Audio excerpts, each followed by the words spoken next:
Hello, నేను missus రావు. రన్యారావు నటి, అంతేకాదు డీజీపీకి కూతురు, కర్ణాటక డీజీపీకి కూతురు. ఈవిడ దుబాయ్ నుంచి బంగారాన్ని స్మగ్లింగ్ చేస్తూ ఎయిర్పోర్ట్లో పట్టుబడ్డారు.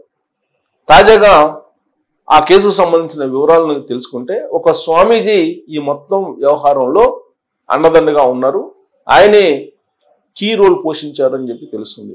దుబాయ్లో ఉన్నటువంటి ఆ స్వామీజీకి క్రిప్టో కరెన్సీ, విదేశీ కరెన్సీని అందించేటువంటి ఏజెంట్లు ఉన్నారు. ఆ ఏజెంట్ల దగ్గర రన్యారావు కరెన్సీని తీసుకొని బంగారాన్ని కొనుగోలు చేసేది అనేటువంటి సమాచారాన్ని డైరెక్టరేట్ ఆఫ్ రెవెన్యూ ఇంటెలిజెన్స్ ఇప్పుడు కనుగొంది.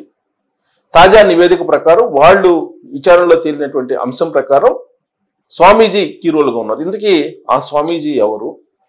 ఆ స్వామీజీ దుబాయ్లో పీఠం పెట్టారా? ఆ పీఠం ద్వారానే ఆయన ఇలాంటి క్రిప్టో కరెన్సీ, విదేశీ మార్గద్రవ్యాన్ని హవాలా రూపంలో ఇస్తున్నారా?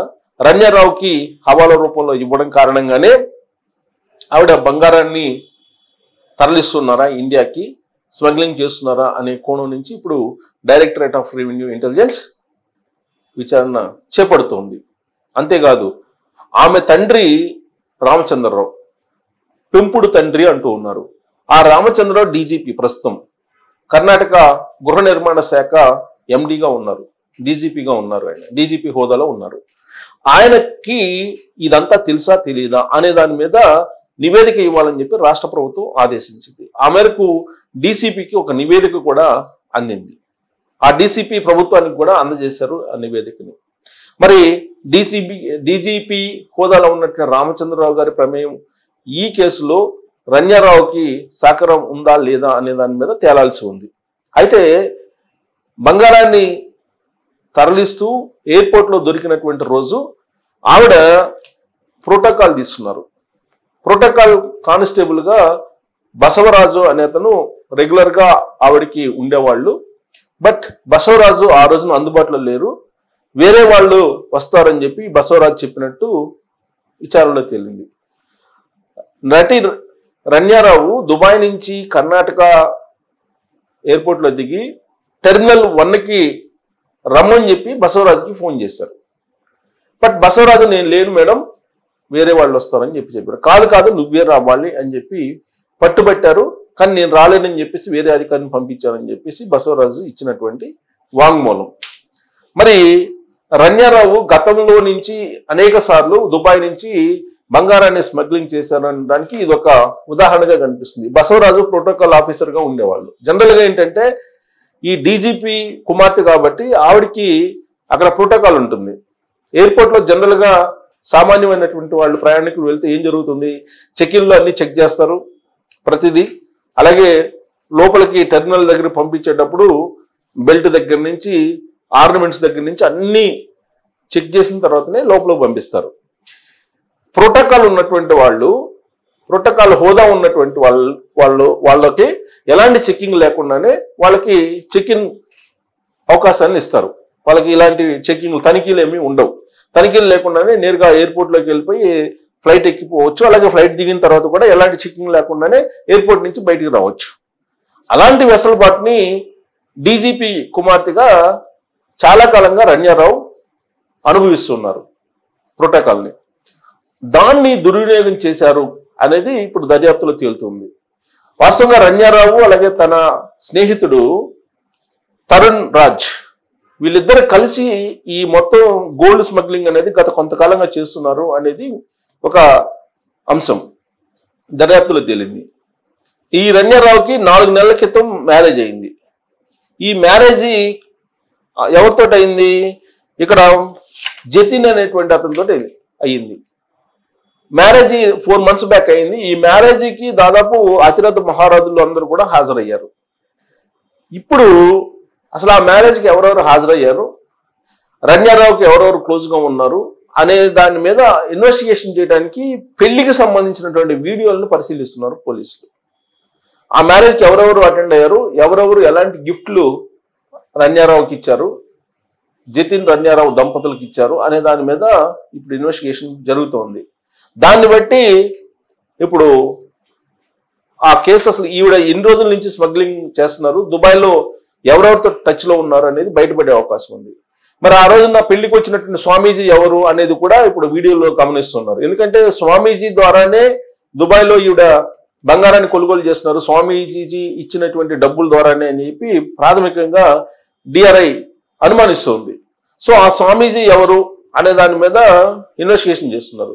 అందుకే ఇప్పుడు ఆ 4 నెలల క్రితం జరిగినటువంటి పెళ్లికి ఎవరెవరు స్వామీజీలు అటెండ్ అయ్యారు, దానికి ప్రధానంగా ఏ స్వామీజీ అత్యంత సన్నిహితంగా రన్యారావుకు ఉన్నారు, ఇలాంటివన్నీ కూడా పరిశీలిస్తున్నారు. ఇంకొక వైపు జతిన్ రన్యారావు భర్త, ఆయనేమో కర్ణాటక హైకోర్టులో ముందస్తు బెయిల్ కోసం అప్లై చేశారు. దాన్ని పరిశీలించినటువంటి హైకోర్టు జతిన్ ని అరెస్ట్ చేయకుండా విచారించండి అని చెప్పి పోలీసులకు ఆదేశాలు జారీ చేశారు.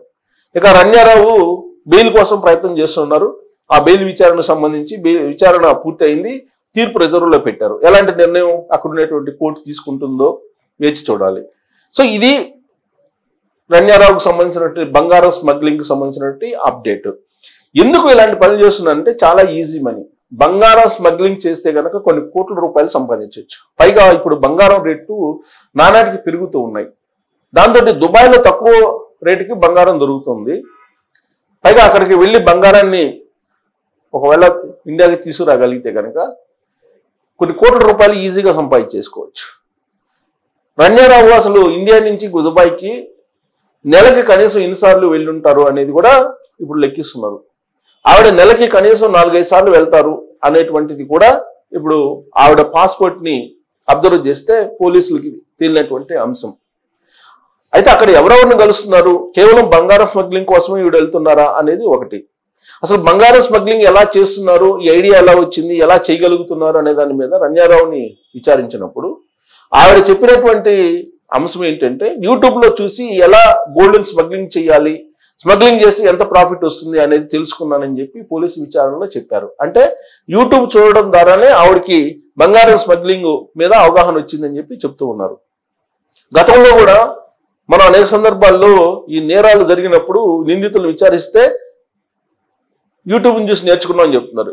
ఉదాహరణ మనం తీసుకుంటే హైదరాబాద్ లో ఈ మధ్యకాలంలో తన భార్యని ముక్కలుగా చేసి ఉడకబెట్టి బోన్స్ తర్వాత మాంసాన్ని వేరు చేసేసి భర్త జైల్లో ఉన్నాడు. ఇప్పుడు ఆయన మిలిటరీ. మరి ఇదంతా ఎలా చేశావు అని అంటే ఆయన యూట్యూబ్ లో చూసి నేను ఇదంతా చేశాను అని చెప్పి చెప్తున్నాడు. అంటే భార్యను చంపి పోలీసులు చిక్కకుండా తప్పించుకోవాలనే ప్రయత్నంలో భాగంగా ఇవన్నీ చేశాను యూట్యూబ్ లో చూసి అని చెప్తున్నారు. ఇప్పుడు రన్యారావు కూడా స్మగ్లింగ్ ఎలా చేసావు, బంగారం స్మగ్లింగ్ ఈ ఐడియా ఎలా వచ్చింది అని అంటే యూట్యూబ్ లో చూసి నేను ఇన్స్పైర్ అయ్యానని చెప్పి రన్యారావు చెప్తున్నారు. దీనంతటికీ స్వామీజీ కారణం కీలకం అని చెప్పి పోలీసులు అనుమానిస్తున్నారు. మరి ఆ స్వామీజీ ఎవరు, దుబాయ్లో ఉన్నటువంటి ఆ పీఠం ఏంటి, స్వామీజీ ఇలాంటి వాళ్ళని ఎంతమందిని పెట్టుకొని స్మగ్లింగ్ పాల్పడ్డారు, ఇవన్నీ కూడా తేలాల్సి ఉంది. రన్యారావు రూపంలో బంగారం స్మగ్లింగ్ అనేది ఇప్పుడు పెద్ద ఎత్తున చర్చ జరుగుతుంది. స్మగ్లర్స్ ఇలా చేసేవాళ్ళు చాలా మంది ఉన్నారు. లాస్ట్కి ప్రైవేట్ పార్ట్స్ లో పెట్టుకొని స్మగ్లింగ్ చేసేటువంటి వాళ్ళు కూడా చాలా మంది ఉన్నారు. కాకపోతే రన్యారావు ఏంటంటే తనకున్నటువంటి ప్రోటోకాల్ అవకాశాన్ని తీసుకొని, వాళ్ళ తండ్రి డీజీపీ కాబట్టి ఆ ప్రోటోకాల్ ని ఉపయోగించుకొని వితౌట్ చెక్కింగ్, జనరల్గా కస్టమ్స్ అధికారులు అక్కడ చెక్ చేస్తూ ఉంటారు, ఆ చెక్కింగ్ కూడా లేకుండా స్మగ్లింగ్ ని సజావుగా ఇప్పటివరకు చేశారు. బట్ ఇప్పుడు పట్టుబడ్డారు. మరి ఈ కేసులో స్వామీజీలు మరి ఎవరున్నారు, డేరా బాబా లాంటి వాళ్ళు ఏమైనా ఉన్నారా, లేదంటే స్మగ్లింగ్ బాబాలు ఉన్నారా, ఎవరున్నారు అనేది తేలాల్సి ఉంది. తేల్చేటువంటి పనిలో కర్ణాటక పోలీసులు ఉన్నారు, డిఆర్ఐ కూడా ఉంది, డైరెక్టరేట్ ఆఫ్ రెవెన్యూ ఇంటెలిజెన్స్ అది కూడా ఉంది. మరి వాళ్ళు తేల్చగలరా, తెలుస్తారా, దీని మూలాలన్నింటినీ బయట పెడతారా అనేది మనం